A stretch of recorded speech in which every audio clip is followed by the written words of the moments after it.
দর্শক, শেখঘাটে আগুন। এই মুহূর্তে আমরা আছি সরাসরি প্রাইম সিলেট থেকে। আসলে তুলার দোকানে আগুন লেগেছে, কিভাবে লেগেছে আমরা একটু জানার চেষ্টা করব। এই আমরা আইয়া দেখি আপনার অন্য মাঝে আগুন চিংকারি দিয়া বার হয়েছে, বুঝছেন? কিতা দেখি লাগছে আমরা কইতাম পারতাম না। পরে আমরা আইয়া লগালগ ওই যে পানি আছে, পানি মারছি, মোটর ছাড়িয়া লগালগ পানি মারছি, পানি নিয়ন্ত্রণের ভিতরে আমরা রাখি লিছি।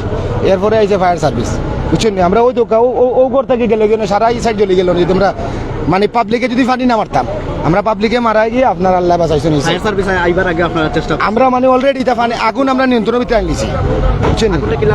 আগুনটা লাগছে শর্ট সার্কিট থেকে। এখানে ভিতরে ও একটাও এই সাইডে কোনো দোকানও কোনো ক্ষয়ক্ষতি হয়েছে না। এগুলো লাগে আপনার লেফট শকের দোকান, জি হয়। তারা মানে অন্য বানায় আর কি লেফট শক অন্য বানায়, ওই যে এগুলা দিয়ে তারা বানায়, তুলা দিয়ে বানায়। কারখানা মানে এগুলো কয় কারখানা। ও বেশি না, আধা ঘন্টা হলো হইব। এর ভিতরে আমরা মনে করো কি পরিমাণ না ক্ষয়ক্ষতি, খালি ওই এক দোকানও ক্ষয়ক্ষতি হয়েছে, এমনি কোনো সমস্যা হয়েছে না। মালিক আছে ওখানে কারেন্ট থেকে শর্ট সার্কিট থেকে আমরা যতটুকু এখানে প্রত্যক্ষদর্শী একজনের সাথে কথা বলেছিলাম, শর্ট সার্কিট থেকে, অর্থাৎ কারেন্টের শর্ট সার্কিট থেকে আসলে আগুনের সূত্রপাত, এবং সেখান থেকেই আসলে যে লেপ তুষুকের দোকান ছিল এটি, এবং এখানে আসলে কারখানা, অর্থাৎ লেপ এবং তুষুক এখানে তৈরি হতো, এবং সেই তৈরির কারখানায় আসলে শর্ট সার্কিট থেকে আগুনের সূত্রপাত হয়ে, এবং এখানে কিন্তু আমরা দেখতে পাচ্ছি ফায়ার সার্ভিসের কর্মীরা কিন্তু এখানে রয়েছে, এবং ফায়ার সার্ভিসের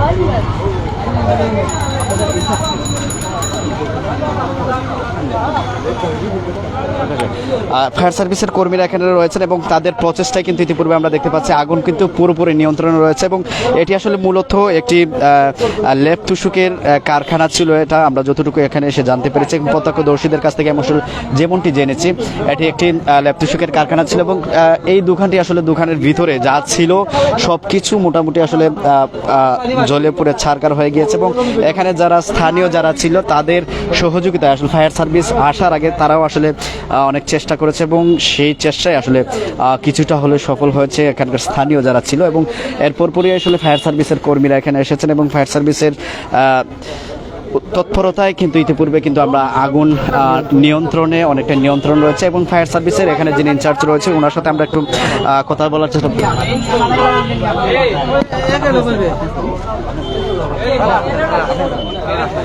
আমরা এখানে আরেকজন রয়েছে প্রত্যক্ষদর্শী, ওনার সাথে একটু কথা বলার। আসলে ভাই ঘটনাটা কি করছে? মানে কেউ বুঝতে পারে না, তারা কাজ করার মাঝে হঠাৎ একজনে আমরা এলাকার একজনে দেখছে মানে আগুন ধরছে, ধরার পরে আমরা পাড়ার মহল্লার সবে মোটামুটি আগুনটা নিয়ন্ত্রণে আনি লেগেছে। আনার পরে মানে ফায়ার সার্ভিস আসছে, আসার পরে ফায়ার সার্ভিসের সময়টা যায় নাই, 5 মিনিটের ভিতরে তারা আবার নিয়ন্ত্রণ নিয়ে চলে আসছে। আর এগুলো তো তুলার কারণে গিয়া পানি মারা গিয়া এখন বর্তমানে কিছু দুমা বারোর, আর কিছু নাই। কিতা থেকে লাগছে এখন সঠিক বলা যাইতেছে না, সঠিক বোঝা যাবে না কিরকম লাগছে, এখন কেউ বলতে পারতেছে না। আর আমিও মানে হঠাৎ এই সরকার কইয়া তো লাভ হবে না, এখন পুরাপুরি নিয়ন্ত্রণ। আমাদের সবাই সাহায্য করতেছে, তারা অলরেডি পরিষ্কার করে লাইছে।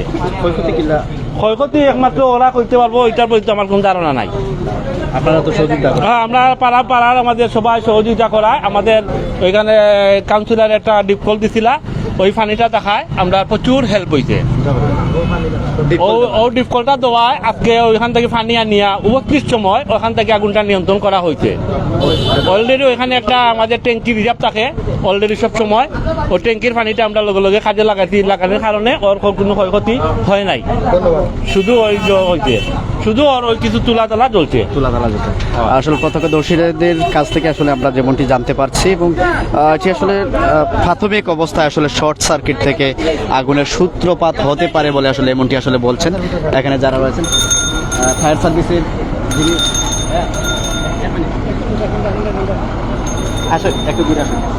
ফায়ার সার্ভিসের এখানে কর্মীরা রয়েছে, এবং তাদের প্রচেষ্টায় কিন্তু ইতিপূর্বে কিন্তু আগুন নিয়ন্ত্রণে এসেছে, এবং এটি আসলে মূলত একটি তুলার কারখানা, অর্থাৎ এখানে তুলা থেকে লেপ এবং তুষক এখানে তৈরি হতো, এবং সেই তৈরি কারখানায় আসলে অগ্নিকাণ্ডের ঘটনাটি ঘটেছে, এবং ফায়ার সার্ভিসের পাশাপাশি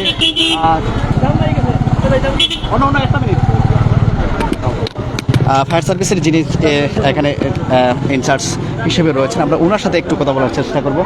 আসলে আগুনের সূত্রপাতটা আগুনের সূত্রপাতটা বৈদ্যুতিক শর্ট সার্কিট থেকে হ্যাঁ। আগুনটা সূত্রপাত এখন হয়েছে। পর্যন্ত হওয়ার নিশ্চিত। পরে আমাদেরকে পাবলিক যায় বলছে, ওনারা ফোন দিতে পারে নাই। পাবলিক আমাদের অফিসে যায় বলছে, বলার সাথে দ্রুত আমরা চলে আসছি। আইসা আমরা আগুনটা নিভেছি। বিরাট বড় খবর থেকে আমরা আসাতে উদ্ধার হয়েছি। মোটামুটি আগুনটা ভালোই লাগছিল। যদি আমরা তাৎক্ষণিক না আসতাম তাহলে পুরো মার্কেটে আরো ভয়াবহ হতো। ভয়াবহ হতে পারত। ধন্যবাদ। আমরা কাটারটা কারের বৈদ্যুতিক লাইন অফ করছি, কাটার খুলে রেখে দিয়েছি বা আমরা আগুন নিভাই ওনাদের মালটা পরিষ্কার করে মোটামুটি এখন সব নিরাপদ আছে। Thank you.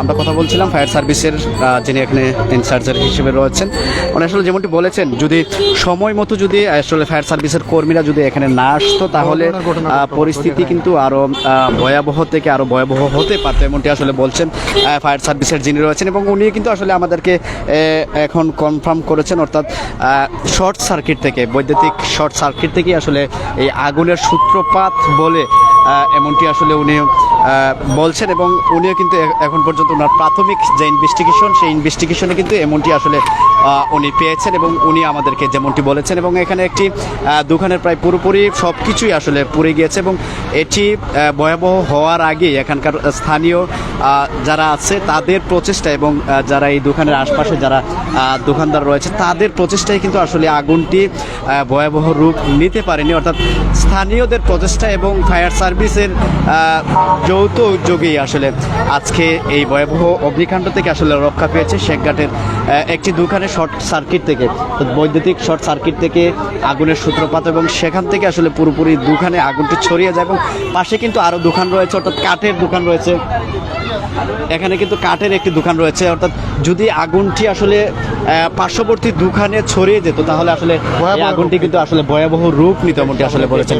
এখানে বেটের দোকান রয়েছে, কাঠের দোকান রয়েছে, বিভিন্ন দোকানাদি রয়েছে এখানে।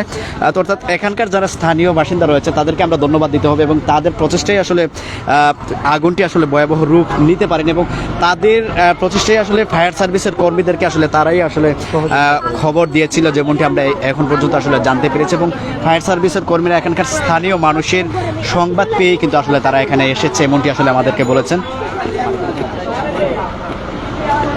আমরা রয়েছি শেখঘাটের মেইন রোডে, অর্থাৎ মেইন রোডের ঠিক ডান পাশে আসলে এই দোকানটির অবস্থান। এটি একটি পোশাক, অর্থাৎ পোশাক এবং ল্যাব এটাতে তৈরি হতো এবং সেই তৈরির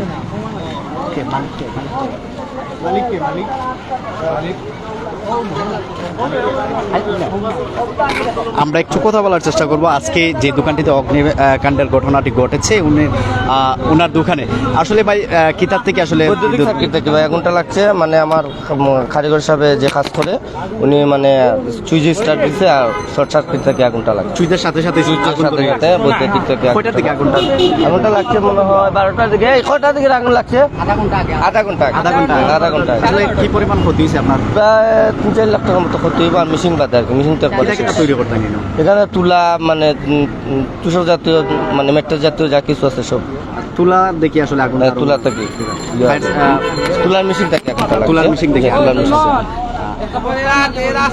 আসলে যেমনটি আসলে আমরা মানে সবকিছু বেডিং আইটেম কেন যাবতীয় যতটুকু আসলে আমরা এখানে এসে প্রত্যক্ষদর্শী এবং ফায়ার সার্ভিসের বরাদ্দে যতটুকু আমরা জানতে পেরেছি এই দোকানের ভিতরে যা ছিল সবকিছু কিন্তু আসলে পুড়ে গিয়েছে এবং ফায়ার সার্ভিস এবং স্থানীয়দের প্রচেষ্টায় কিন্তু আসলে তারা আগুন ইতিপূর্বে কিন্তু নিয়ন্ত্রণ নিয়ে এসেছে এবং ভয়াবহ রূপ ধারণ করার আগে কিন্তু ফায়ার সার্ভিস এবং এখানকার স্থানীয়রা আগুনটিকে পুরোপুরি নিয়ন্ত্রণে নিয়েছে। এই ছিল শেখঘাটের দোকানের অগ্নিকাণ্ডের সর্বশেষ খবর। যারা আমাদের সাথে লাইভে যুক্ত ছিলেন অসংখ্য ধন্যবাদ জানাই। আমরা এই মুহূর্তে লাইভ থেকে বিদায় নিচ্ছি। সবাই ভালো থাকুন, সুস্থ থাকুন।